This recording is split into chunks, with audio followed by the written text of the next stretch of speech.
Hey, so welcome to episode 8 of Behind the Screens. Now, this footage is actually from before episode 1. So it's like episode -1. Welcome to episode -1 of Behind the Screens.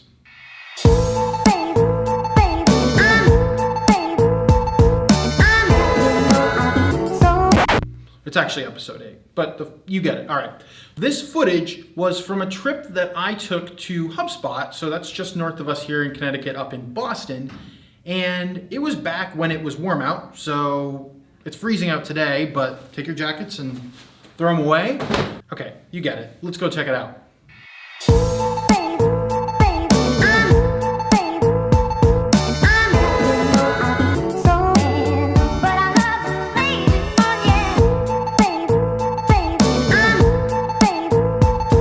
Hey, so I'm heading into HubSpot right now because we're gonna go talk to Connor Cirillo about building bots for your business. As you said, I'm Connor Cirillo, and I lead our North American messaging and bot efforts here at HubSpot.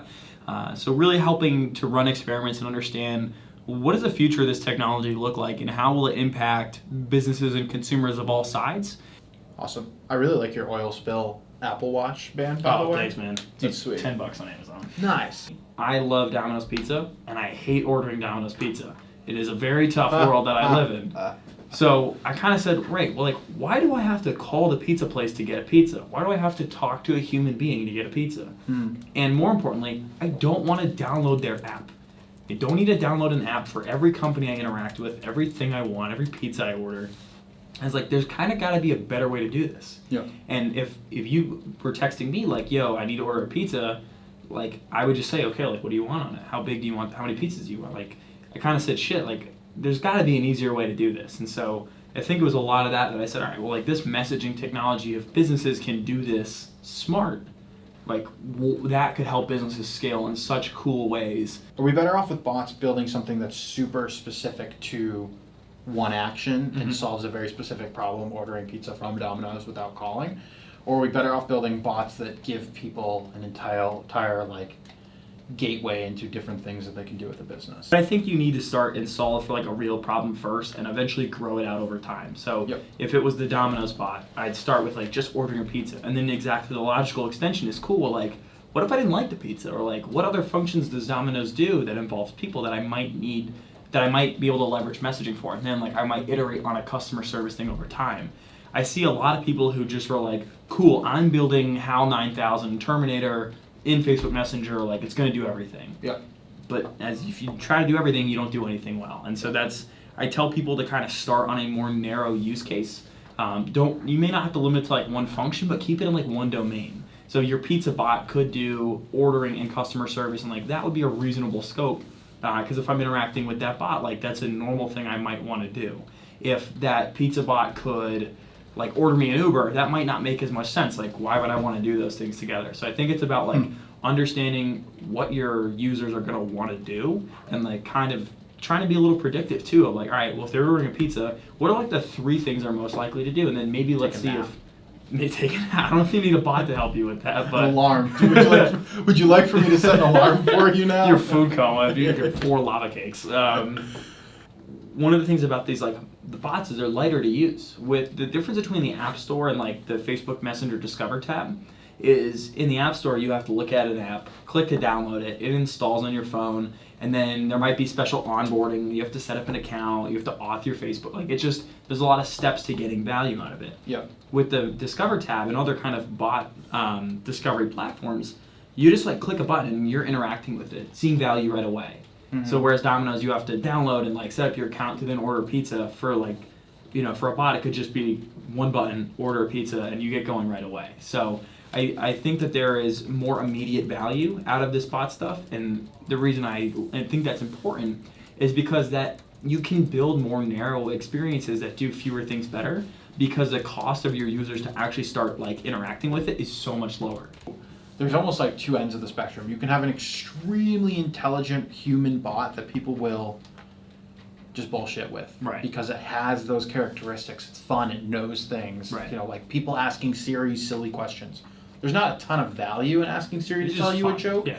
but there's like that interesting element to Yeah. it. And then the other end of it is like you've got these super simple bots like Giphy that are so non-intelligent. It's Right. literally you're typing in like the equivalent of using command prompt on a Windows 98 laptop to summon a GIF. Exactly. But it is so valuable Right. in what it does. And right now, I feel as though a lot of businesses are kind of stuck in the middle. Great point, and that is, yeah, that's something that as an industry, like people, that's a huge problem, is just consumer expectations. And I think from an experience side, like first and foremost, if you come to any bot that I build, it's like, it'll tell you, hey, this is what I can do, this is what I cannot do.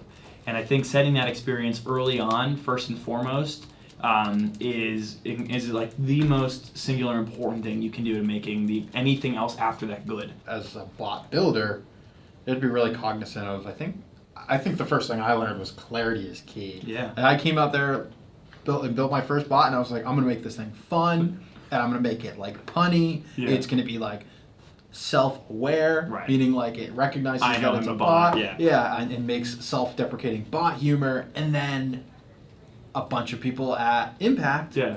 like baited it, and I was like, oh wow, they're not reading this stuff. They don't They're give a not. shit. Yeah. They don't give a shit. Yeah. And I had to like roll all of that back and just go to like the simple like use the buttons below to interact. Right. And like those things, I think it's just a testament to the fact that people's expectations right now slightly outpace the technology that is available to most people, especially a small business, right? Agreed. You know, you talk about like enterprise companies, a little bit of a different story right now. If you put some really smart people in the room, they can obviously do some pretty crazy things right now with all the platforms that are available. But if you're talking about the type of experience that a small to mid-sized company is going to have building a bot using a pre-baked tool, I think simplicity is key. So HubSpot just acquired Motion.ai.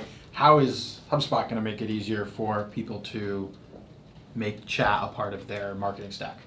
Our kind of vision for this is that even people who aren't super technical, who aren't really cutting edge marketers can like use this technology and use it well. So one of the things that we are working on is Conversations, which is a product that's going to make it so similar to how we talked to earlier about if you're doing customer service, all the different places someone can interact with you. There like needs to be this like central kind of thread and this central unifier ID. And for us, our like the HubSpot CRM is like a great tool that we have and a great thing we can leverage. That look, you can just link all of your different profiles to it, and that way we know if you come to us on Messenger, we know it's the same person that emailed us, that tweeted us, that interacted with us in all these places, and we have the thread of our relationship.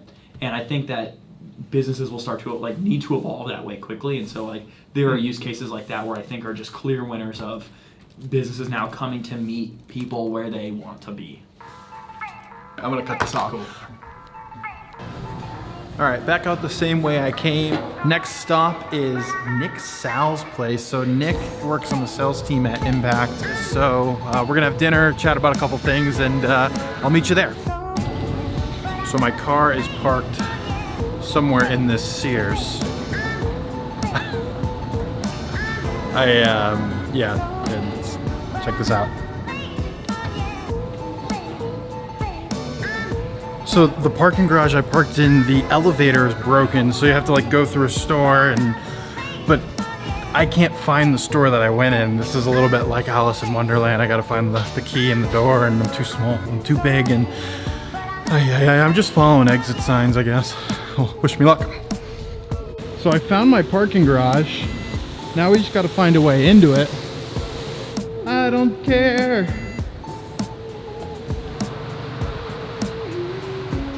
We're here! Look at that! Well, you can't see it. Hold on.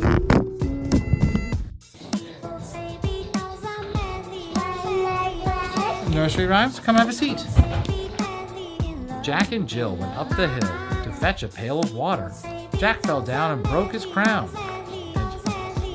You want to read the book? I'm not even... Oh, you've got other ideas now. So we put the little man to bed, and we just had an incredible dinner. So I just wanted to say goodbye, good night, and thank you to the Sals for having me over. Thanks for coming, Kyle. I crashed their party. Thank you so much for watching. I hope you enjoyed that episode. I'm going to get my jacket now and put it back on because it is actually January and it's freezing out. Now, this was the first episode of the new year, and I just wanted to take a quick second to say how excited I am to produce content for you this year. Now, if there's anything specific that you want to hear this year, you gotta let me know in the comments below or send me a direct message. That way I can make sure I make it for you. Everything that I'm doing is about creating content that hopefully you'll enjoy. So if I'm not doing that, or if there's a way I can do that better, let me know. Please hit the subscribe button, that way I don't get fired, and have a great week.